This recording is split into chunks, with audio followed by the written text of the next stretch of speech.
तौरीत के मानने वाले को यहूदी, इंजील के मानने वाले को ईसाई और कुरान मजीद के मानने वाले को मुसलमान कहा जाता है।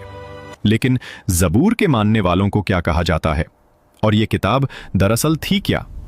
ये सवाल हमेशा से तारीख और मजहबी तहकीक में एक दिलचस्प मकाम रखता है। दोस्तों, अल्लाह ताला ने मुख्तलिफ अदवार में मुख्तलिफ उम्मतों की हिदायत के लिए 4 बड़ी आसमानी किताबें नाजिल फरमाईं: तौरेत, ज़बूर, इंजील और आखिर में कुरान मजीद। इनमें से ज़बूर एक ऐसी इल्हामी किताब है जिसका जिक्र कुरान मजीद में भी मौजूद है। यह किताब हज़रत दाऊद अलैहिस्सलाम पर नाजिल की गई, और इसकी खास बात यह थी कि यह किसी शरीयत या कानून की किताब नहीं थी, बल्कि सिर्फ और सिर्फ अल्लाह ताला की हम्दो सना, दुआओं और मुनाजात पर मुश्तमिल थी। हज़रत दाऊद अलैहिस्सलाम को अल्लाह ने एक बेमिसाल, दिल को छू लेने वाली आवाज़ अता फरमाई थी।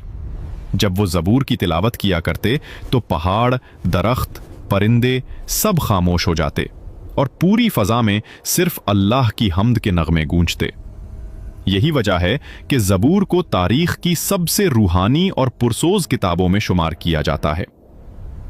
तारीख़ हमें बताती है कि हज़रत दाऊद अलैहिस्सलाम से पहले हज़रत मूसा अलैहिस्सलाम को बनी इसराइल की रहनुमाई के लिए तौरेत दी गई थी। बनी इसराइल ने फ़िरौन की ग़ुलामी से निजात पाई, मगर फिर वो बार बार गुमराही में पड़ गए। अल्लाह ताला ने उनके दिलों को दोबारा हिदायत देने के लिए हज़रत दाऊद अलैहिस्सलाम को बादशाह और नबी दोनों के मनसब पर फाइज फरमाया। इसी दौर में तालूत और जालूत का मशहूर वाक़या पेश आया, जिसमें हज़रत दाऊद ने अल्लाह के हुक्म से एक पत्थर के जरिए उस देवकामत जालूत को हलाक किया।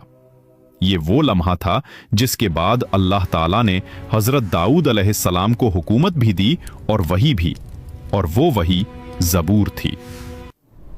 ज़बूर की आयात, गीतों, मज़ामीर और मुनाजात में दिलों को झुंझोड़ देने वाली बातें हैं। ये किताब इंसान को याद दिलाती है कि असल ताकत शरीयत में नहीं, बल्कि ईमान, जिक्र और बंदगी की रूह में है। ज़बूर के अशार में अल्लाह ताला की हम्द, उसकी कुदरत, इंसाफ, रहमत और मखलूक के लिए मोहब्बत के अल्फाज मिलते हैं। यही वजह है कि ज़बूर को रूहानी सुकून की किताब कहा जाता है। हज़रत दाऊद अलैहिस्सलाम की इबादतगाह, जिसे बाद में हज़रत सुलेमान अलैहिस्सलाम ने मुकम्मल किया, हैकले सुलेमानी कहलाई।